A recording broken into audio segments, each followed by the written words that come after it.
The warning lights flashed red across. The command center of the Galactic Council Station, Elder Trellin, a being made of living crystal that had witnessed stars being born, stood motionless as the data streamed across holographic displays. His internal lattice structure vibrated with concern as he processed what he was seeing. The Zarathi fleet has entered. Jump, announced Issamari Observer 12, speaking through the collective consciousness of her hive species. Destination, Sol System, human home. World, the council chamber erupted. Clicking, humming, and electromagnetic pulses as representatives from 40 species reacted to the news. The Zarathi Empire was young by galactic standards. Only 3,000 years since they had discovered faster than light travel, but they were aggressive, expansionist, and foolish. "We must intervene," said Ambassador Krell of the Vinthari Federation, his 6 arms gesturing frantically. "The humans are a developing species. They have barely left their own planet." Elder Trellin's crystalline form pulsed with a deep red light, the equivalent of a sad smile among his kind. "You have not read the reports on humanity, have you?" "Krello, I have seen their transmissions." Krello replied dismissively, "Violence, conflict, primitive entertainment. They broadcast their weaknesses to the entire galaxy." The Zorathi monitored their signals for 2 cycles before deciding to attack.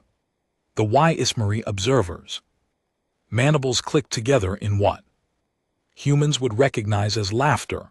The Zarathi intercepted human movies, television shows, and video games. They concluded humans were weak because they simulate conflict for pleasure. Are they not? Asked Krello. Elder Trellin moved to the center display and expanded. File, the hologram showed Earth a blue and green marble floating in space. Around it, hundreds of data points appeared: historical records, biological assessments, technological progression charts. "Observe," Trellin said, his voice resonating through the chamber like wind through caves. "This planet Earth should not support advanced life. Its surface is 70% covered in water that humans cannot breathe. The land masses experience temperature extremes that would kill most species. The atmosphere once had almost no oxygen until primitive life created it over billions of years, so they evolved on a harsh world." Krello said, "Many species have no." The Ismari observer interjected, "You misunderstand. They evolved as prey animals. Look at their fossil record. For millions of years they were hunted. They should have developed armor, venom, or camouflage. Instead, they developed something else." The hologram shifted, showing human evolution: small furry creatures fleeing from predators, then walking upright, then using tools, then creating fire. They developed intelligence, Trellin continued, and persistence. Humans can run for days without stopping. They can survive injuries that would kill most species. They can eat an incredible variety of substances. They learn to throw projectiles with deadly accuracy. They became endurance hunters, chasing prey until the prey collapsed from exhaustion. "This makes them dangerous?" Krello asked skeptically. The display changed again, showing Earth's recent history: wars, weapons, technology advancing at frightening speed. "In 100 years," Trellin said. "Slowly, humans went from basic flight to landing on their own moon. In 50 more years, they established colonies on 2 other planets in their system. They invented weapons capable of destroying their entire world, came close to using them and somehow stopped themselves. They have survived 6 major extinction events on their planet. 6 times their species should have ended 6 times. They adapted and survived. The chamber fell silent. The council members processed this information. The Zorathi do not know this, asked a small floating creature from the methane worlds. The Zorathi know what humanity broadcasts for entertainment. Yimari 12 explained. They see movies about alien invasions. They see video games about surviving zombie attacks and nuclear war. They see stories about humanity fighting impossible odds. The Zorathi military command concluded these were fantasies, proof that humans dream of violence because they are weak, but they are not fantasies, Trellin said quietly. They are training simulations. Humans have been preparing for existential threats for their entire history because their world kept trying to kill them. They imagined disasters and practiced surviving them for fun. Krell's skin turned pale blue, a sign of fear in his species. We must warn the Zorathi.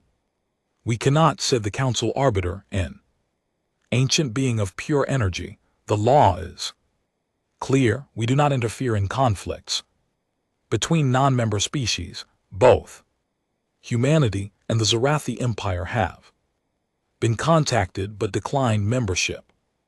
We can only observe.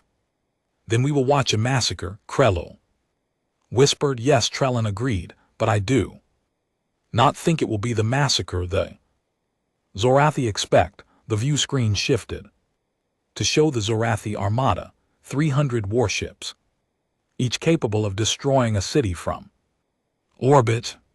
They moved in perfect formation, proud and confident. At the front, the flagship of Warlord Kraxus displayed the Zorathi banner, red spiral that symbolized the expansion of their empire. Inside that flagship, Warlord Kraxus stood before his command crew. His scaled skin gleamed under the ship's lights. His warrior clan had conquered 15 systems. This would be his 16th. The humans will surrender when they see our fleet, he announced to his officers. Their transmissions show they fear invasion from space. They have created elaborate fantasies about such events. When faced with reality, they will break. His tactical officer pulled up data on human military capability. Warlord, they have primitive nuclear weapons and basic spacecraft. Nothing that can threaten our shields. Kraxus laughed, a sound like rocks grinding. Together, prepare the subjugation protocol. We will demand tribute, resources, technology, and workers. If they refuse, we destroy one city. Then they will understand. The fleet dropped out of jump space at the edge of Earth's solar system. Immediately alarm sounded. Warlord, the sensor officer, called out, we are being scanned. Multiple sources. They have detected us. Of course they detected us, Kraxus said dismissively. We want them to see us. Send the message. The communication went out across all frequencies, translated into the primitive Earth languages. People of Earth, you are now subjects of the Zorathi Empire. Surrender your weapons and governments. Prepare to receive our occupation forces. Resistance will result in the destruction of your cities. You have one rotation of your planet to comply. Then they waited for the response on Earth. In bunkers and command centers and space stations, humanity received the message. Military commanders looked at each other. Politicians argued. Scientists calculated odds. But among the 8 billion humans spread across Earth, Luna, and Mars, a strange thing happened. They stopped fighting each other. Every Conflict, every disagreement, every old hatred suddenly seemed very small, because something had threatened there. Home, the response came 6 hours later. It was broadcast from Geneva, translated into galactic common by AI systems the Zarathi did not know existed. A human woman appeared on screen. She wore simple uniform. Behind her, flags of every nation on Earth hung on the wall. She looked directly into the camera with forward-facing eyes, the eyes of a predator. To the Zarathi Empire, she said calmly, "You have made a grave mistake. You are not welcome in our system. Leave now and we will forget this happened. Stay and you will learn why Earth has a saying, we are not locked in here with you, you are locked in here with us." The transmission ended. On the Galactic Council station, Elder Trellin's crystal form pulsed with dark red light. So it begins. Warlord Craxus stared at the screen where the human woman had delivered her message. Around him, his bridge crew waited for orders. The silence stretched for several seconds before Craxus began to laugh. "Did she threaten us?" he asked between laughs. "Did that tiny creature actually threaten the Zarathi Armada?" His officers joined in the laughter. 300 warships against a species that barely had space travel. It was absurd. It was insulting. "Move the fleet to their 4th planet," Craxus ordered, "the one they call Mars. We will establish our base there and demonstrate our power. If they want to resist, we will show them what resistance costs."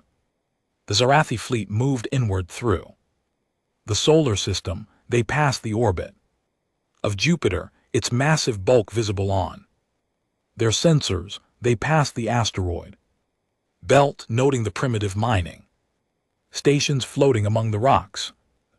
Humans had dug into those rocks, looking for metal and ice. How quaint. As they approached Mars, the tactical officer frowned at his display. "Warlord, I am detecting movement, multiple small craft launching from Mars orbit and from the asteroid belt." "How many?" Craxus asked, counting now. 50, number 100, 200. "They keep coming, Warlord." On the main screen, dots appeared, hundreds of them. They were small, no larger than shuttles. Some appeared to be converted mining ships, others looked like they had been built in a hurry, welded together from spare parts. "They are sending cargo vessels to fight us," Craxus said in disbelief. "Do they not understand what warships are?" The human fleet did not arrange itself in any recognizable formation. Instead, the small craft scattered in all directions, moving erratically. Some accelerated toward the Zarathi fleet at speeds that should have crushed any crew inside. Others hung back, drifting like debris. "Target the nearest group," Craxus ordered. "Fire a warning shot. Let them see our weapons." The flagship's main gun charged and fired. A beam of concentrated energy lanced out, striking one of the human craft. It exploded instantly, vaporizing in a flash of light. The other human ships did not retreat. Instead, they accelerated faster. "Warlord," the tactical officer said, his voice rising, "they are not slowing down. They are on collision courses with our forward ships." Craxus leaned forward. "Activate point defense. Destroy them before they reach us." The Zarathi fleet opened fire. Point defense lasers created a web of deadly light. Human ships exploded by the dozens, but there were so many of them, and they moved so unpredictably. They jinxed and rolled, used debris as cover, accelerated and decelerated in patterns that made no tactical sense until they did. The first Human ship struck a Zarathi cruiser amid ships. The explosion was massive, far larger than it should have been. The cruiser shields flickered and died. What was that? Craxus demanded. Nuclear. Warhead Warlord, his sensor officer, reported the ship was carrying a bomb. It detonated on impact. They are using suicide attacks. Craxus felt a chill run down his spine. What kind of species did that? More human ships rammed into Zorathi vessels. Some carried nuclear bombs, others carried conventional explosives. One ship, its hull marked with the faded logo of a mining company, crashed into a destroyer's engine section. The destroyer went dark, drifting helplessly, but that was not the worst part. The worst part was what happened next. From the debris field from behind the burning wrecks of their own ships, more human craft appeared. These were different. They moved with precision. Now working in coordinated groups, they fired missiles, dozens at a time, in spiral patterns. The Zorathi point defense systems tried to track them, but the missiles were designed to confuse targeting systems. They released chaff, changed direction, and detonated in clusters. Shield status. Craxus barked.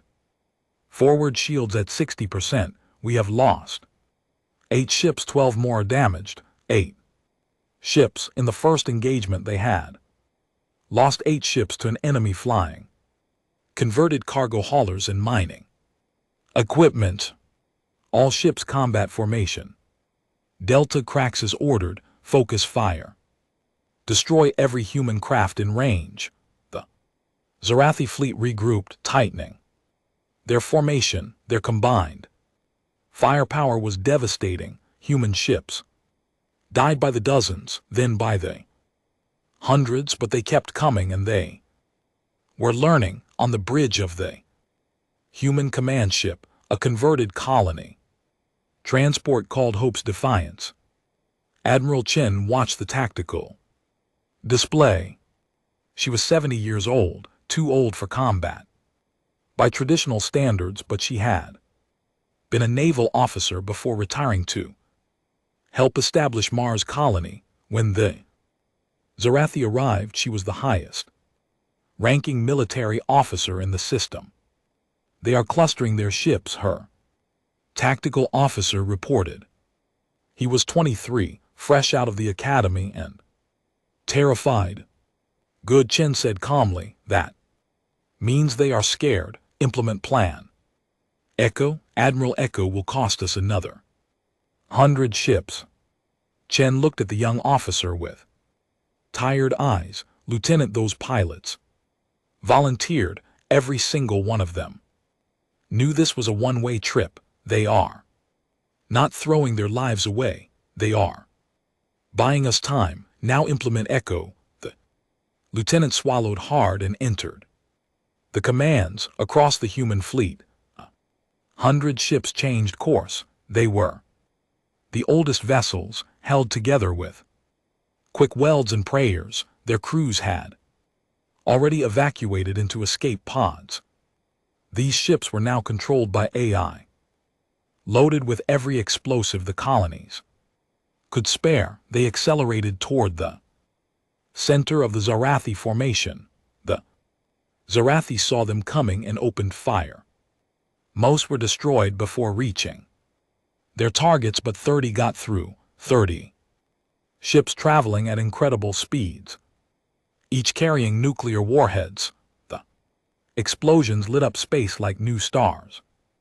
When the light faded, 40 Zorathi ships were gone, destroyed, damaged beyond repair, or drifting dead in space. Warlord Craxus stared at the carnage. 40 ships in exchange for 30 primitive craft, flown by computers. The humans had traded 1 for 1 against a superior force. They had turned mining ships into weapons. They had used nuclear warheads like bullets. Fall back, he heard himself say. All ships withdraw to Rally Point Beta, his officers looked at him in shock. The Zarathi did not retreat. They had never retreated. Now Craxus roared. The fleet pulled back, leaving the debris field behind. They moved to a safe distance while Craxus tried to understand what had just happened. On the Hop's defiance, Admiral Chen allowed herself a small smile. How many did we lose? 347 ships, the lieutenant reported. Estimated crew losses, 2,000 confirmed. Dead, another 500 in escape pods. Awaiting pickup, 2,000 dead. Chen felt the weight of every single one, but she had to focus on what they had accomplished. And the Zarathi. 40 ships destroyed, 8 more critically damaged. They have retreated beyond Mars orbit. Chen nodded slowly. Send a message to Earth. Tell them we bloodied their nose. Tell them we need reinforcements. And tell them the Zarathi bleed just like everything else across the solar system on Earth and Luna, and they scattered stations throughout the asteroid belt. Humans received the news. They had fought an advanced alien fleet and survived. They had inflicted casualties. They had proven something important. They could fight back in homes and bars and military bases. People gathered around screens to watch the footage. They saw the converted mining ships charging impossible odds.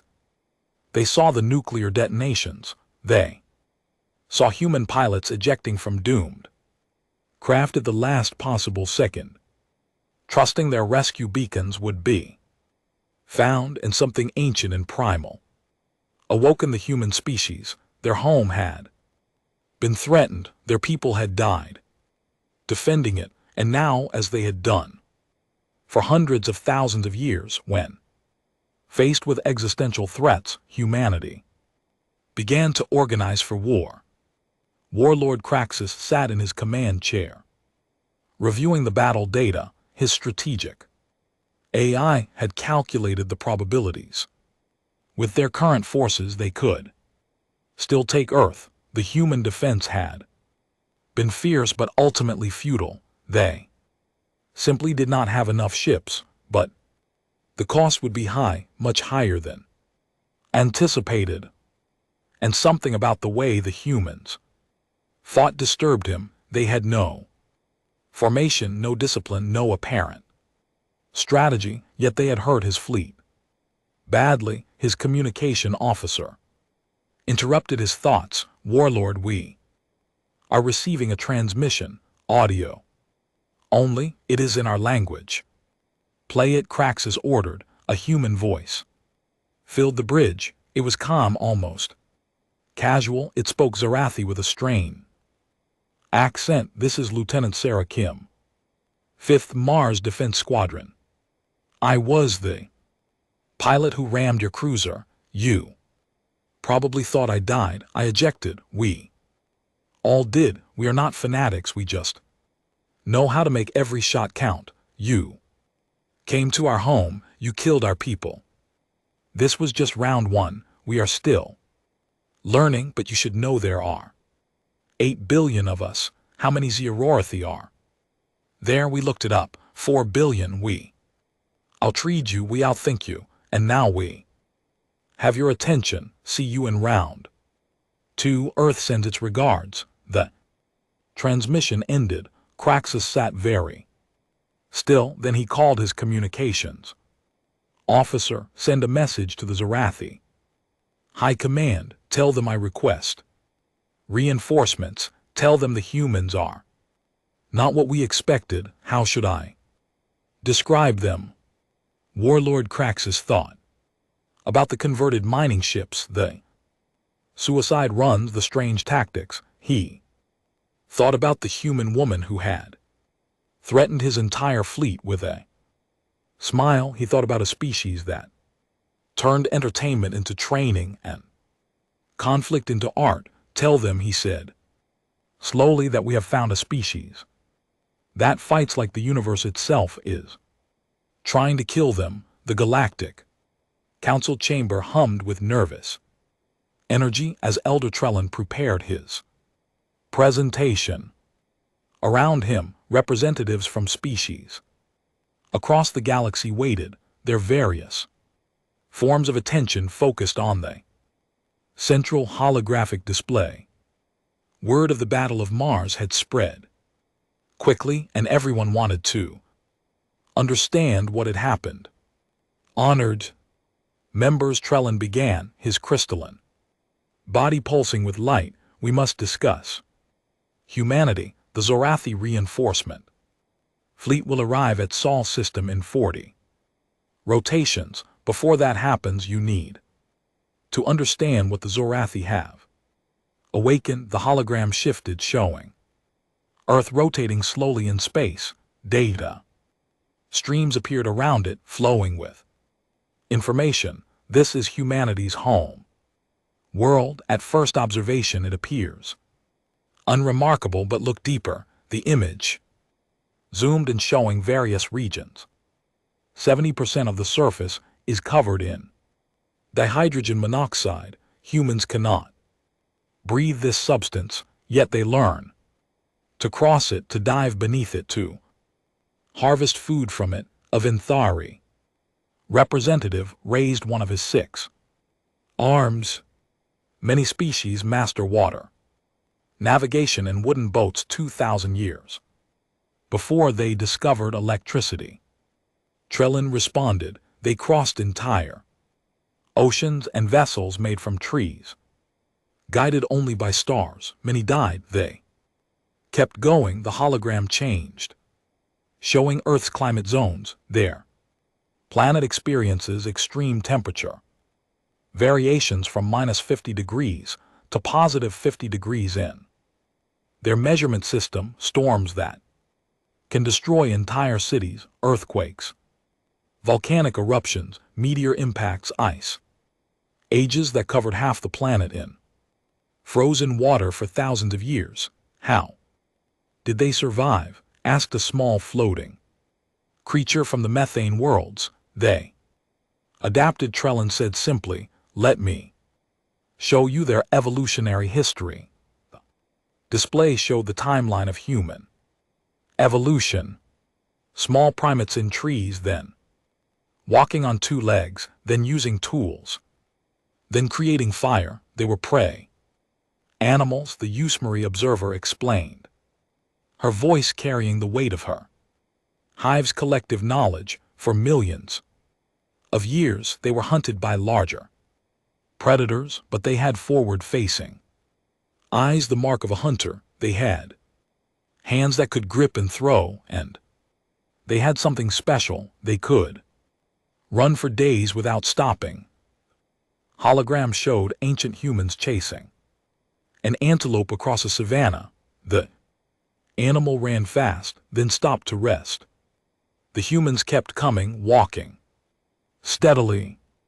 The animal ran again. The humans followed. This continued for hours until the animal collapsed from exhaustion. Persistence hunting. Trellin said they invented a way to kill prey by simply refusing to stop. They are not the fastest species, not the strongest, not the largest, but they do not give up. The display shifted to show human history, wars, inventions, discoveries. The pace accelerated, showing centuries of progress in seconds. They developed agriculture 10,000 years ago. Trellin continued, writing 5,000 years ago. Industrial revolution 200 years ago. Atomic energy 80 years ago. Space flight 70 years ago. In less than 100 Earth years they went from first powered flight to walking on their moon. Shocked murmur ran through the chamber. Most species took thousands of years to reach such milestones. That is not the disturbing part. The Imari observer said, show them the cultural analysis. The hologram changed again, this time showing human entertainment, Movies. Flickered past, aliens invading Earth. Asteroids destroying cities, robots. Taking over, zombies spreading plague. Nuclear war, climate catastrophe, video. Games appeared next, humans surviving on. Hostile planets fighting alien. Invasions defending Earth from. Impossible odds. What are we looking at? Asked Ambassador. Krell Human Entertainment, Trellin. Replied what they create for fun. Zorathi saw these transmissions and concluded humans were violent and fearful. They were wrong. These are not fantasy, they are simulations. The chamber fell silent as the implications sank in. Humans have been practicing for apocalypse for their entire modern history. The Isomary observer explained. Every disaster scenario, every possible extinction event, they imagine it, create stories about it, and develop solutions. They do this for entertainment, for fun. They wargame the end of their species as recreation. Trellin added, because their planet taught them that extinction is always one disaster away. They survived 6 major extinction events in their planet's history: asteroid impacts, volcanic winters, ice ages. Each time they adapted. The hologram showed something new: human military doctrine, tactical manuals, strategic planning, weapons development. After they invented nuclear weapons, Trellin said slowly, they came very close to destroying themselves. Multiple times they built enough weapons to sterilize their entire planet. They pointed these weapons at each other for decades, and somehow they chose not to use them. They stopped themselves. Council member asked in disbelief. Yes. They created treaties, agreements, and systems to prevent their own extinction. They looked into the abyss and decided to step back. A species capable of that level of self-control is unique in galactic history. The display changed to show the current situation: the Zorathi fleet regrouping, human forces gathering, the asteroid belt glowing with activity as every mining station converted to military production. The Zorathi reinforcement fleet numbers 500 ships. Trellin said they believe this will be enough, but observe what humanity has done in just 40 rotations. The hologram zoomed in on the asteroid belt. What had been simple mining operations now resembled military installations. Asteroids had been hollowed out and filled with weapons. Mining lasers had been converted to cutting beams. Cargo haulers now bristled with missile pods. They are building an entire military infrastructure in weeks. The Yasmari observer said, using tools designed for mining. This is human innovation. Turn everything into a weapon when necessary. A new transmission began playing. It was from a Zorathi scout ship that had attempted to infiltrate the asteroid belt. The audio was panicked. Command: we are under attack. They have weapons in the asteroids themselves. They are using mining charges as missiles. They are throwing rocks at us with mass drivers. Rocks. They are throwing rocks, and our shields cannot static. The transmission ended. The scout ship was destroyed by kinetic bombardment. Trellin explained, humans accelerated rocks to a fraction of light speed using their mining equipment. Simple physics.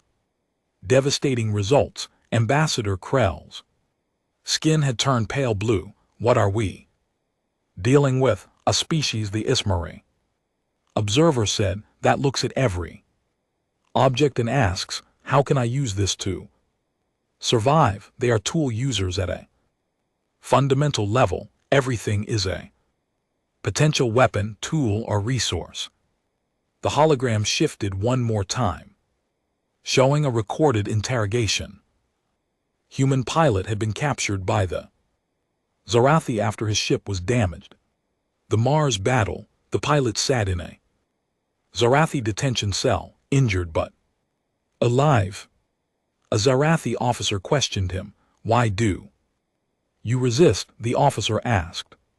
You cannot win. Our technology is superior. Our fleet is larger. The human pilot, a young man with dark skin and tired eyes, smiled. It was not a happy smile. It was the smile of someone who knew a secret. You don't understand, the pilot said. You attacked our home. There are 8 billion of us, 8 billion every person.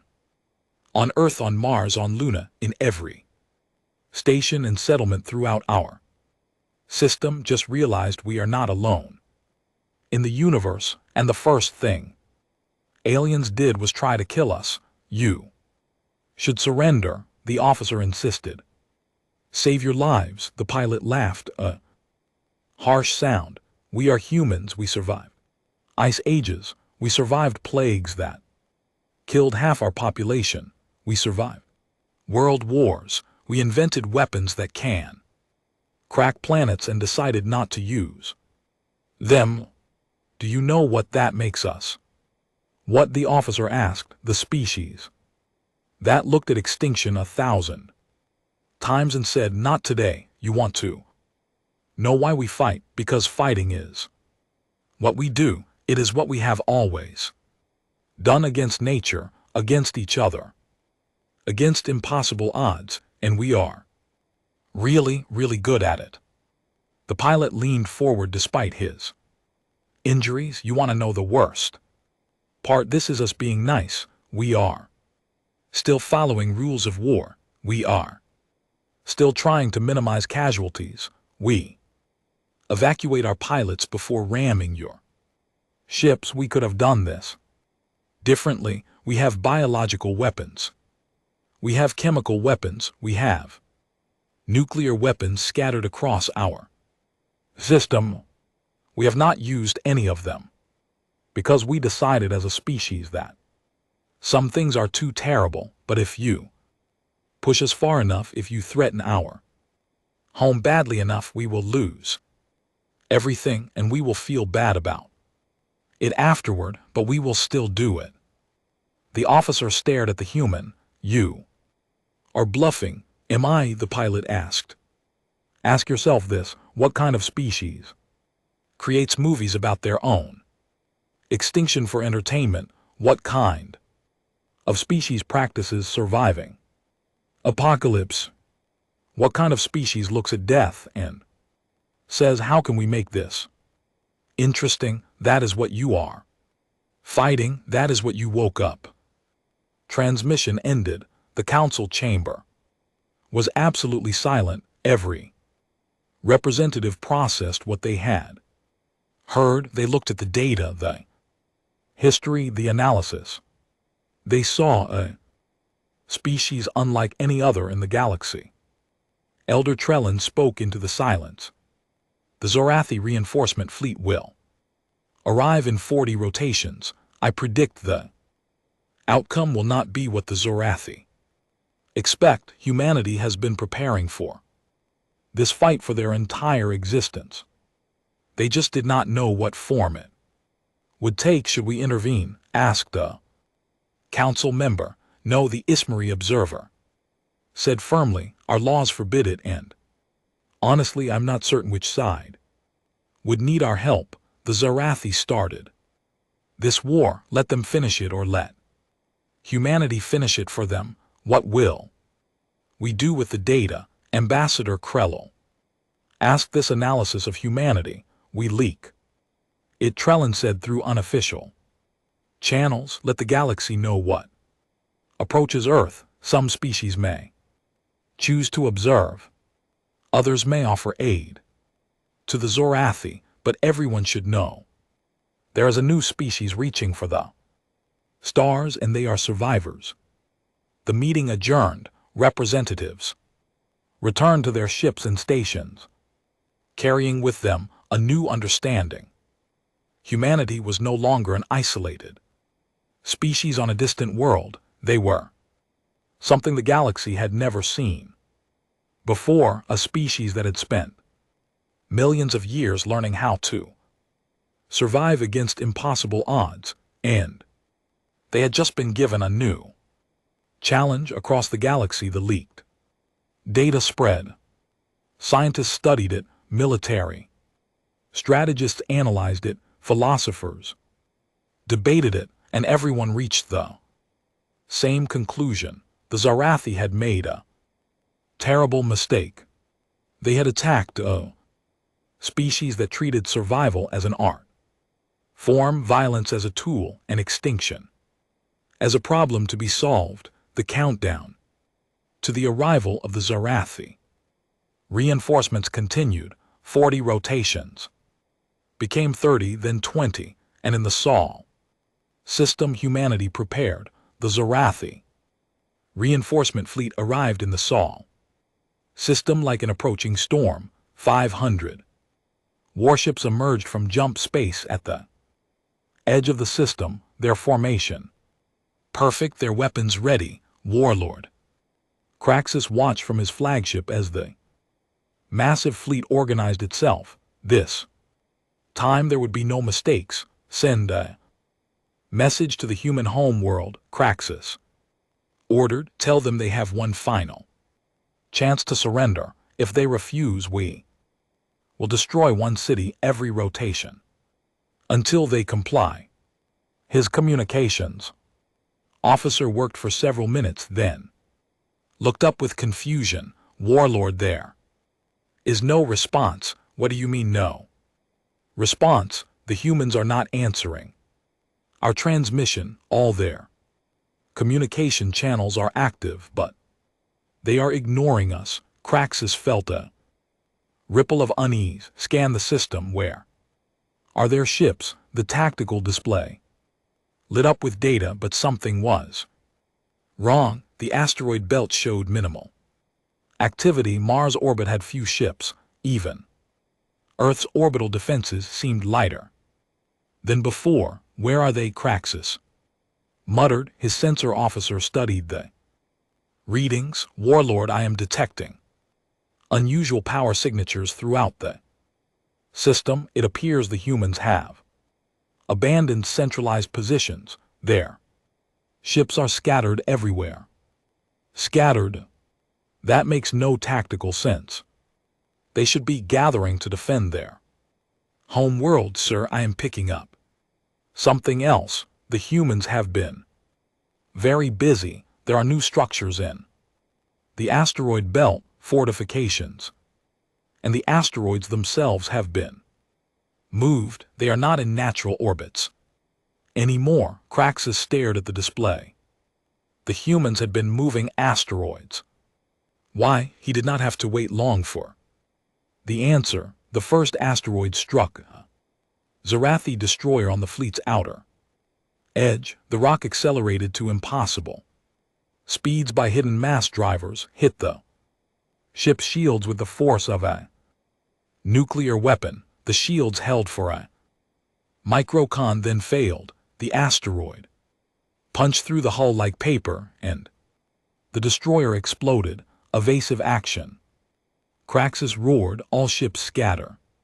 But the asteroids were already in motion. Dozens of them, carefully positioned over weeks, now converged on the Zarathi fleet. Some missed, many were destroyed by defensive fire, but enough hit their targets. 3 more ships died in the opening seconds of the battle. They weaponized the entire asteroid belt, the tactical officer said in disbelief. From hidden positions among the rocks, human ships attacked. These were not the converted miners from the first battle. These were purpose-built warships, constructed in secret shipyards hidden throughout the system. They struck fast and hard, launching missiles and firing lasers, then disappearing back into the Asteroid field before the Zorathi could return fire. This is ambush tactics. Craxus said, they are not fighting like civilized species. They are fighting like pirates, warlord. They are not trying to destroy the fleet, his strategic officer observed. They are separating us, cutting off individual ships from the formation. He was right. The human attacks were surgical, targeting specific ships, forcing the Zorathi fleet to spread out to avoid the asteroid bombardment, and once a ship was isolated, human forces swarmed it. Craxus watched as a Zorathi cruiser found itself surrounded by a dozen small human craft. The cruiser's weapons were designed for ship-to-ship combat, not for dealing with small, fast targets. The humans darted around it like insects, targeting engines, weapons, and sensors with precision strikes. Within minutes, the cruiser was dead in space, helpless, but the humans did not destroy it. Instead, they attached docking tubes and boarded it. What are they doing? Craxus demanded. His answer came 30 minutes later when the cruiser's computers were accessed remotely, files were copied, tactical data was stolen. Weapon specifications, shield frequencies, engine designs, everything was taken. Then the humans planted explosives throughout the ship and left. The cruiser detonated just as Zorathi rescue ships arrived. They are learning from us, the tactical officer said. Quietly, every ship they capture, every system they access, they steal our technology.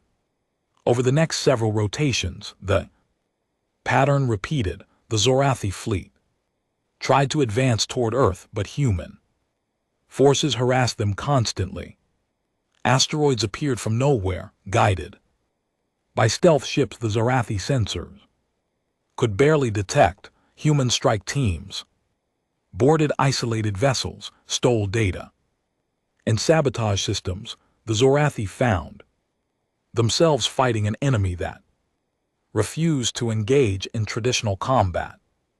Worse, the humans were adapting. Every tactic the Zorathi used, the humans countered within hours. Energy shields tuned to a specific frequency. The humans changed their weapons, point defense systems. The humans sent in decoy drones, first formation tactics. The humans attacked from multiple vectors simultaneously. It was on the 15th rotation after the reinforcements arrived that something changed. A Zorathi patrol ship was boarded by a human strike team. The team disabled the weapons, locked the crew their quarters, and left a message playing on every screen throughout the ship. It was a human soldier speaking. Zorathi, he looked directly at the camera, his face painted with dark colors that made him harder to see in low light. We know where you come from, the soldier said calmly. We accessed your navigation computers. We have mapped your supply routes. We know where your empire's borders are. We know which systems support your fleet and how long it takes for supplies to reach you.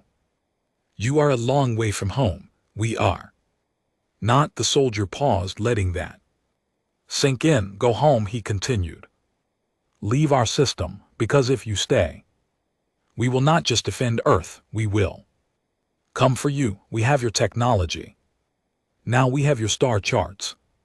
We know how your ships work. In 6 months, maybe a year, we will have faster than light travel, and when we do, we will remember that you attacked our home. We will remember every person who died in this war, and we will visit you not to conquer, not to enslave, but to make sure you never threaten Earth again. The message ended with coordinates displayed on the screen, the location of the Zorathi home world.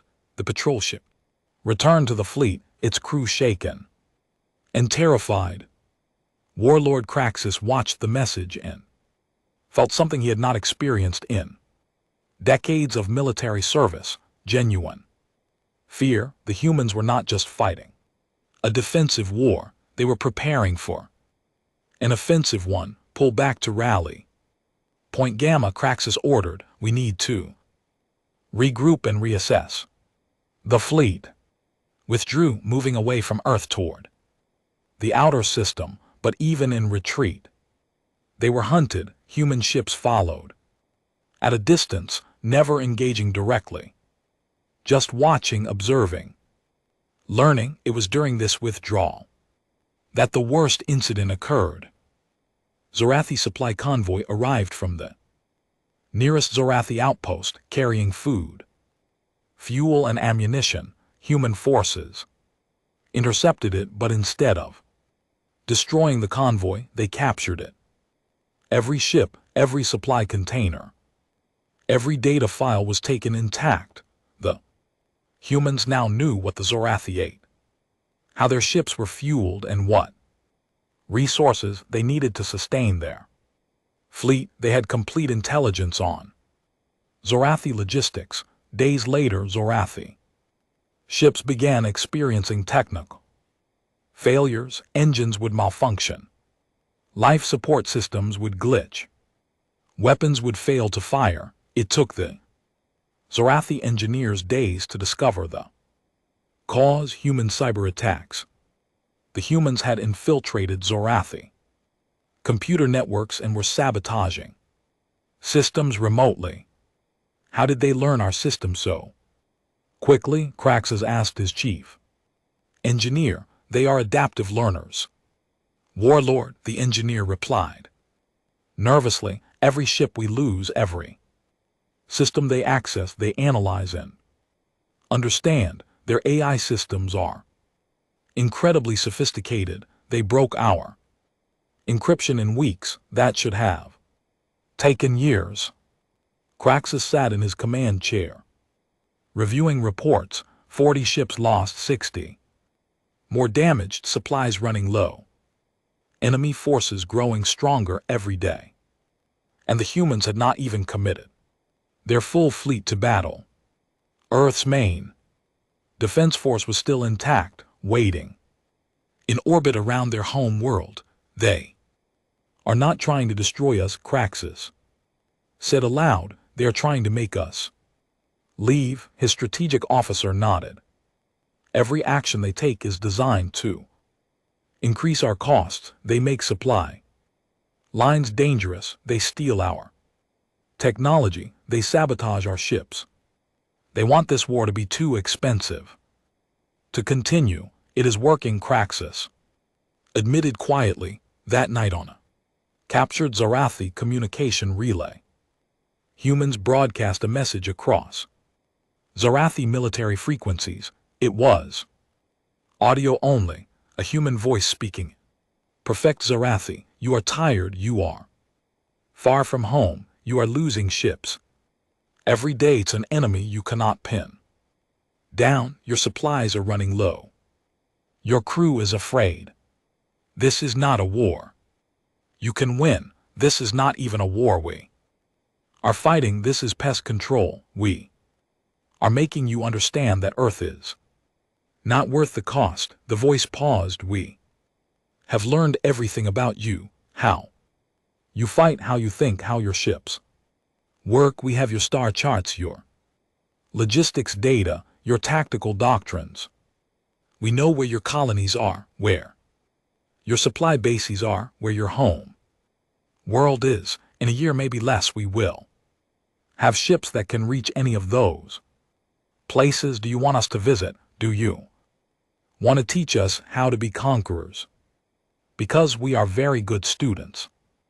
Another pause, or you can leave. Go home. Tell your empire that humans are not prey. Tell them that Earth is protected. Tell them that if they want peace, they need to respect our borders. That is the choice. Make it soon. Because every day you stay, we get stronger, and every day you stay, we get Angrier, the message repeated for hours. Before humans shut down the relay, his quarters, Warlord Kraxus made a decision he never thought he would make. He opened a secure channel to the Zorathi High Command. "This is Warlord Kraxus," he said into the recorder. I'm requesting permission to negotiate terms with the humans. The war is not proceeding as planned. We have lost nearly 60 ships. The enemy has stolen our technology and knows our systems. They have demonstrated the ability to strike any target in this system with impunity. I believe continued conflict will result in the loss of the entire fleet. He paused, knowing his next words would end his career. I recommend we accept human terms and withdraw from Saul's system. This is not an enemy we can defeat through conventional warfare. They do not fight like any species we have encountered. They fight like they have nothing to lose and everything to protect. Request immediate instructions. He sent the message and waited for a response that would take days to arrive. In the meantime, his fleet huddled in the outer system, harassed by human forces, slowly bleeding ships and morale. The hunt continued, and the humans were very patient hunters. The response from Zorathi High Command arrived 10 rotations later. It was brief and bitter. Permission granted to negotiate. Do not surrender. Seek ceasefire and strategic withdrawal. The Empire does not admit defeat. Warlord Kraxus read the Ikadier message and understood what was not being said. His career was over. His family's honor was tarnished. But at least he could save what remained of his fleet. Send a message to the humans. He ordered. Request formal negotiations. The human response came within the hour. A set of coordinates in neutral space, halfway between Earth and the Zorathi fleet position, a time and a single line. Come alone, we will do the same. Kraxus took a small diplomatic shuttle to the meeting point. As he approached, he saw a human ship waiting. It was small, unarmed, clearly a civilian design, hastily converted for the meeting. He docked carefully and entered. Through the airlock, the human waiting for him was a woman. She wore a simple uniform with the emblem of Earth on the shoulder. Her hair was gray and she looked tired, but her eyes were alert and intelligent. She gestured to a table with 2 chairs. Warlord Kraxus, she said in Zorathi. I am Maria Santos, Secretary General of Extraterrestrial Affairs. Please sit. Kraxus sat, studying this human who spoke his language perfectly. When did you learn our language? 3 months ago, Santos replied. We had no choice but to learn quickly. You came to our home uninvited. I have been authorized to discuss terms, Kraxus said stiffly. The Zorathi Empire seeks a ceasefire. A ceasefire, Santos repeated. Not a peace treaty, not an apology. A ceasefire. My government does not admit defeat. Santos leaned back in her chair. Warlord, let me be clear. You have lost this war. Your fleet has been reduced by nearly half. Your supply lines are compromised. Your technology has been stolen. Your home world's location is known to us. You cannot win. We both know this. If we cannot win, neither can you. Kraxus argued. My fleet still numbers over 200 ships. If we commit fully to attacking Earth, we will inflict massive casualties. Yes, Santos agreed calmly. You would kill millions of humans, maybe billions. You might even destroy Earth as a habitable planet. And then what? We have colonies on Mars, on Luna, in the asteroid belt. we have hidden shipyards throughout the system. Even if you destroyed Earth, humanity would survive. And then we would dedicate our entire existence to hunting down every Zarathi in the galaxy. Is that what your empire wants? Craxus felt a chill. She was not bluffing. He could see it in her eyes. These humans would pursue vengeance across the stars if necessary. What are your terms? He asked quietly. Santos pulled out a data tablet. Terms are simple. First, immediate withdrawal of all Zarathi forces from Sol system. Second, reparations for the humans killed in your attacks. Third, technology exchange, your FTL drive specifications in exchange for our promise not to develop weapons specifically designed to counter Zarathi defenses. Fourth, a non-aggression pact lasting 100 Earth years.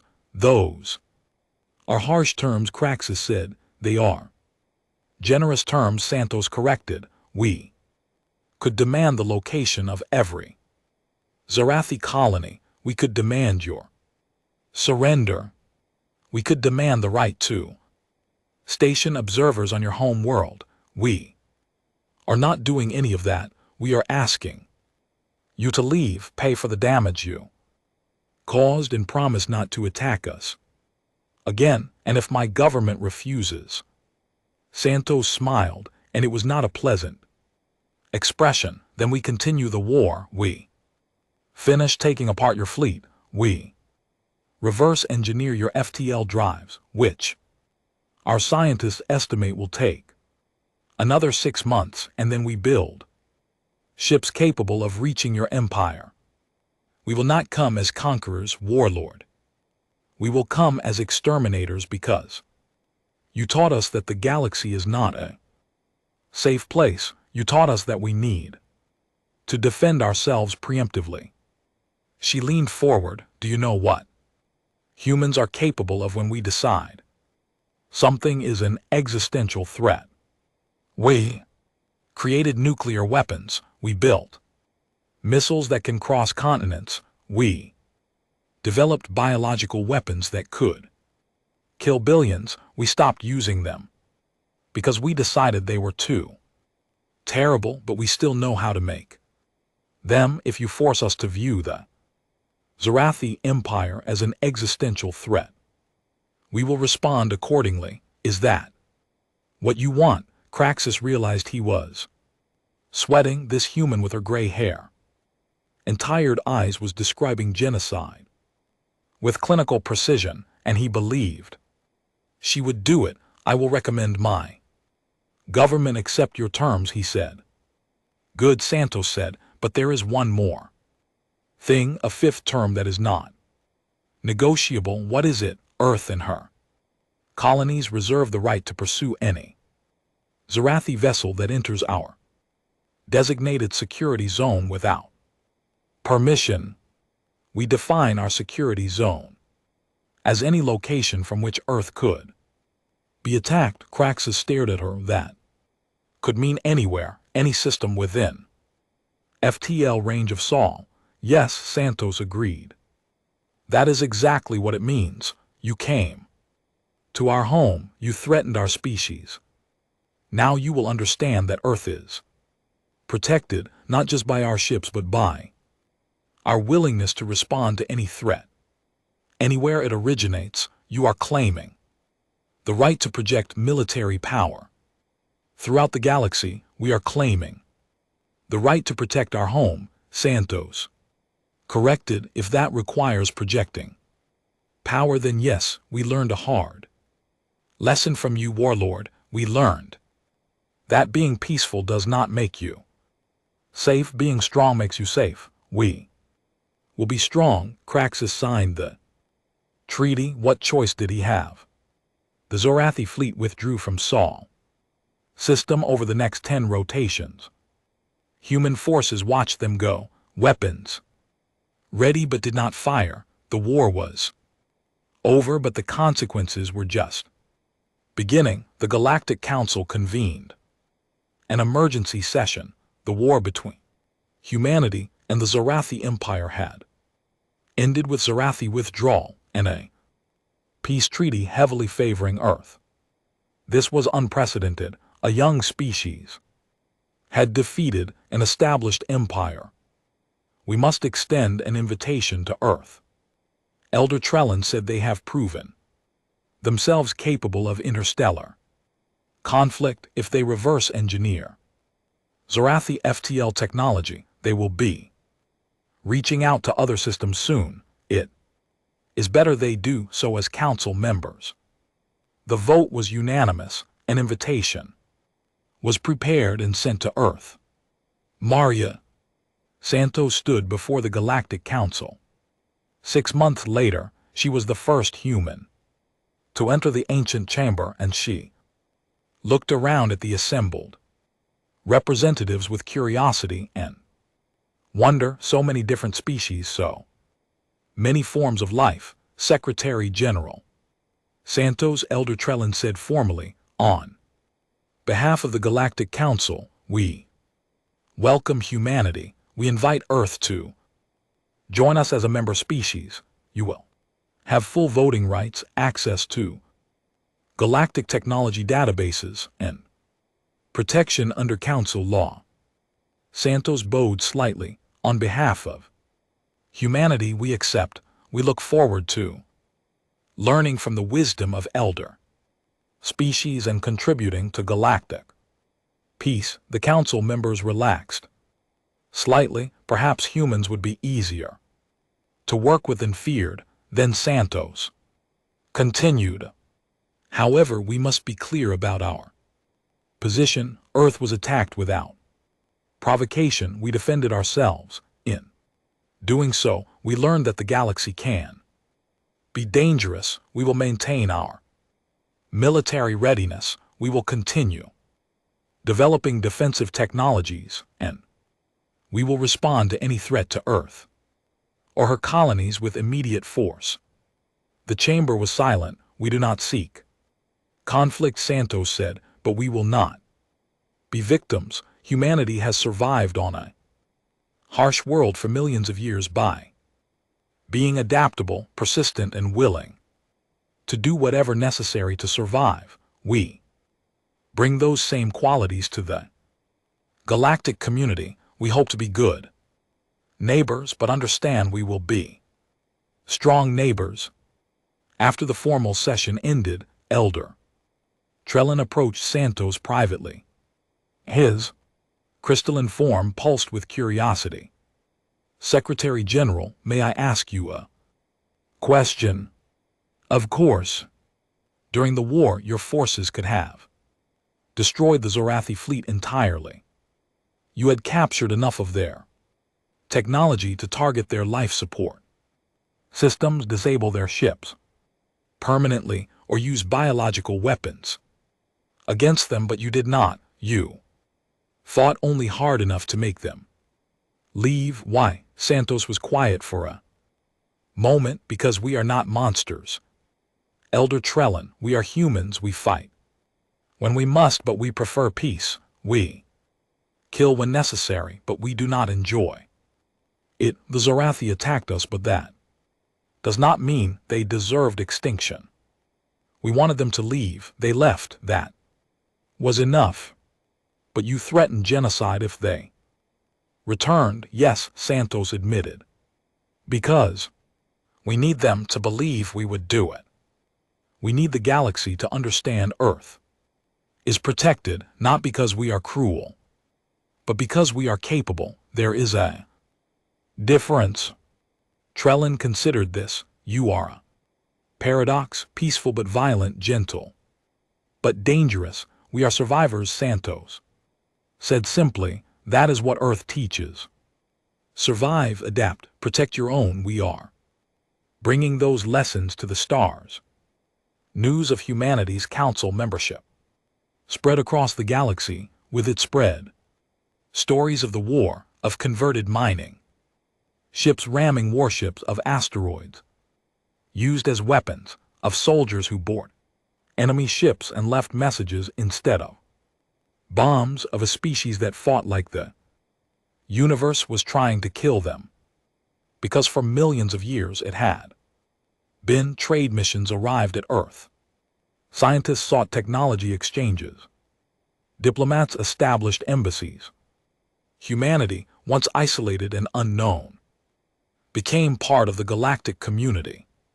But there was a change in how other species viewed them. When human ships visited alien stations, they were treated with respect and caution. When human diplomats spoke, they were listened to carefully. When human scientists proposed ideas, those ideas were taken seriously. On the Yamari home world, in a classroom where young members of the hive mind learned about galactic history, a teacher told the story of humanity's first contact.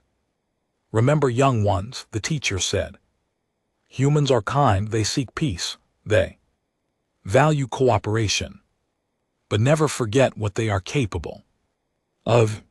They are the species that looked at wolves, the apex predators of their world, and said, "You will be my friend." They turned death into devotion, violence into protection, survival into art. They fight only when necessary, but when they fight to win.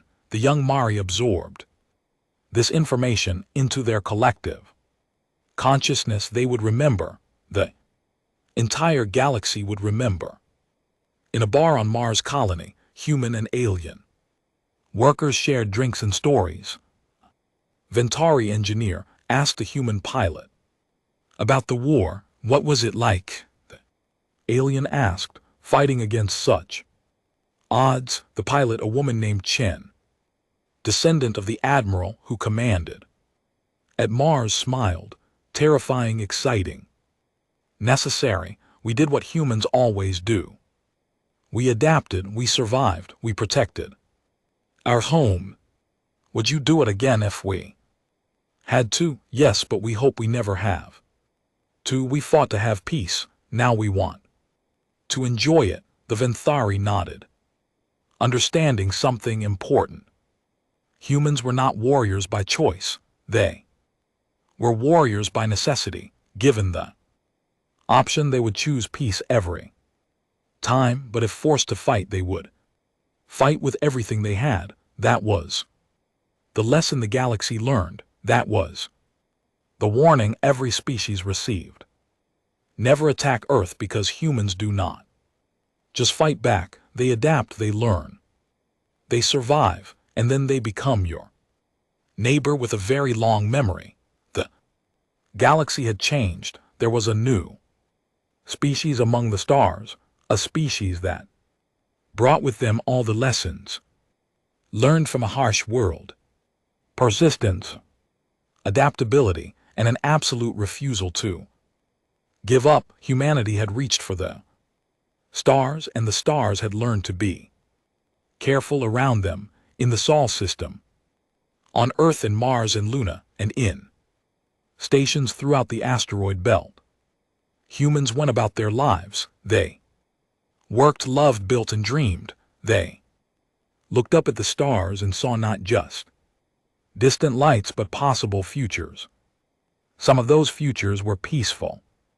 Some were challenging, but all of them were survivable. Because that was what humans did. They survived. They always had. They always would. And now the galaxy knew